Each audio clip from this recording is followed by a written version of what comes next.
Hola, hoy vamos a hacer unos ejercicios para resolver agrupaciones de condensadores en serie y en paralelo y encontrar pues, sus capacidades, sus cargas y sus voltajes, ¿vale? Ok, condensadores o capacitadores, como se llaman en algún lado. Bueno, lo primero que tenemos que acordarnos es cómo trabajar con condensadores.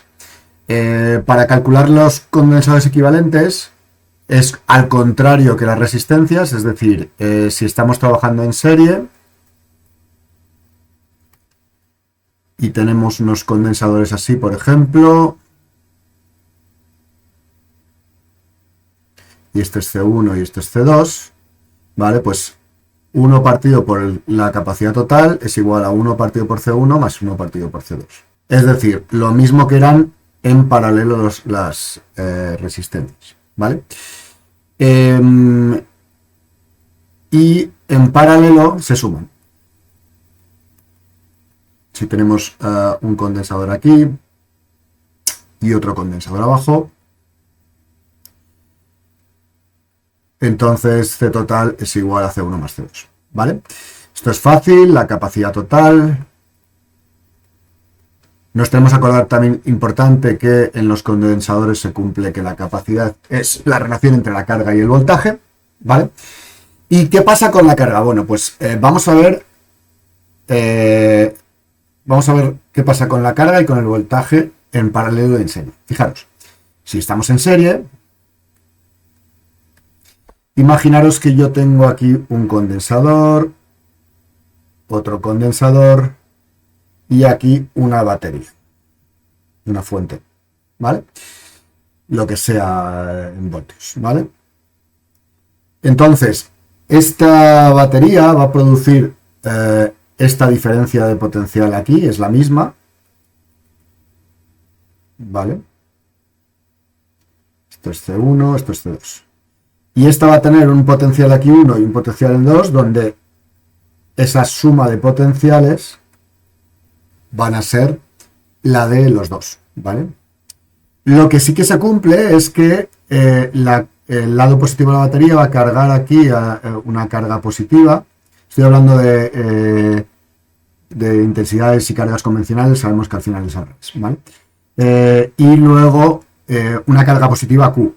Esta carga positiva Q va a inducir una carga negativa igual Q aquí, que a su vez va a producir una carga positiva Q aquí, igual, y una carga negativa Q aquí, igual, ¿vale? Y obviamente esta es la carga que circula por todo el circuito, que la podemos obtener por esa carga Q total igual a Q1 igual a Q2, y además va a ser la de la capacidad total por el voltaje que hemos calculado, ¿vale? Es decir, que en serie las cargas son iguales en los condensadores, ¿vale? Y los voltajes se suman. Vale, en paralelo,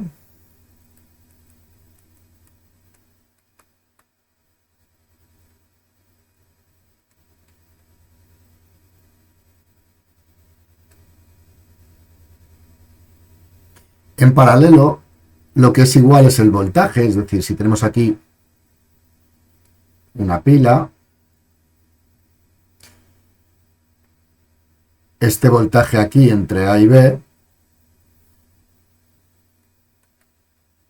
es el mismo de la pila y es el mismo el voltaje 1 y es el mismo el voltaje 2, es decir, los voltajes se conservan en paralelo, pero las cargas no. La carga aquí sí que va a ser la carga Q y aquí positiva, aquí la carga Q negativa, pero no igual ahí, se van a repartir por los condensadores, ¿vale? ¿Cómo? Bueno, pues según como el voltaje va a ser igual, esto sería carga en 1 partido por capacidad de 1 igual a carga en 2 partido por capacidad de 2. O sea, que se van a repartir y eso es igual a carga total partido por capacidad total. Es decir, se van a repartir según sus voltajes, ¿ok? Vale, pues una vez sabiendo esto, vamos a hacer un ejercicio como el anterior. Vamos a hacerlo rápidamente. Entonces, fijaros que tenemos una asociación aquí en paralelo En paralelo se suman las capacidades, entonces la capacidad total en paralelo va a ser 2 microfaradios más 2 microfaradios igual a 4 microfaradios. ¿Vale? Esto me crea un circuito equivalente que es así. Un condensador aquí de 4, un condensador de 8 y una fuente de 6.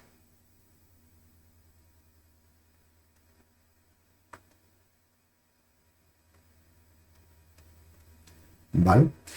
Vamos a calcular el equivalente a esos. Entonces 1 partido por la capacidad total es igual a 1 partido por 4 más 1 partido por 8.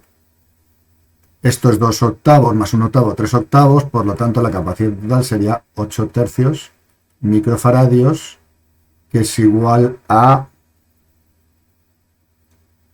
es más o menos igual a 2,67 microfaradios. Esta sería la capacidad total.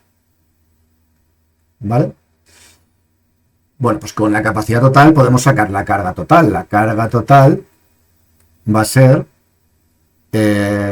como sabemos que la capacidad es la relación entre carga y voltaje, va a ser 2,67 por 10 elevado a menos 6 multiplicado por el voltaje, que era 6 voltios. Y esto me da una carga total de 16 microcoulombios.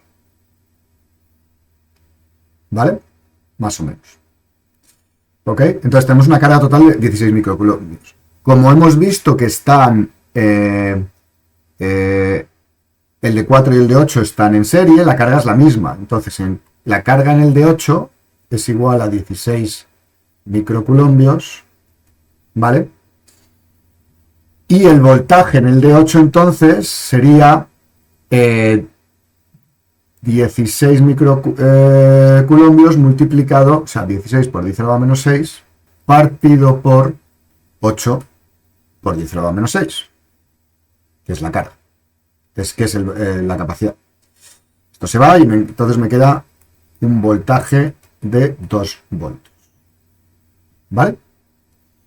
Bueno, en el otro podríamos hacerlo igual, es decir, podríamos calcular el voltaje como 16 por 10 elevado a menos 6 dividido entre 4, así que sabemos que el voltaje en paralelo van a ser 4, hemos hecho 16 por 10 elevado a menos 6 partido por 4 por 10 elevado a menos 6 igual a 4 voltios. Pero también podríamos haberlo calculado como 6 menos 2, porque el voltaje hay que conservar. Entonces, el voltaje en paralelo, 4 voltios. ¿Vale? ¿Cuál es la carga en cada una de estas? Bueno, pues la carga en el 1 va a ser la capacidad en el 1 por el voltaje en el 1. La capacidad en el 1 es 2 por 10 elevado a menos 6. El voltaje en el 1, como están en paralelo, son 4 voltios. Así que 8 microcoulombios es la carga en 1. La carga en 2 no la tengo que calcular, la voy a calcular, normalmente hay que calcularla, pero bueno, es la misma capacidad, entonces se va a distribuir igual. Carga en 2, voltaje en 2, la misma capacidad, el mismo voltaje por estar en paralelo, así que la misma. ¿Vale? Así que ya hemos resuelto el circuito, porque básicamente tenemos la carga en 1, la carga en 2 y la carga en 3. El voltaje en 1 y el voltaje en cada uno de ellos, porque el voltaje en paralelo es igual al voltaje en 1 y el voltaje en 2. Así que circuito resuelto. Por lo tanto, muy fácil. Los condensadores, las capacidades se hacen al contrario que las resistencias, y luego tener en cuenta que los condensadores en serie la carga es la misma, condensadores en paralelo el voltaje es el mismo.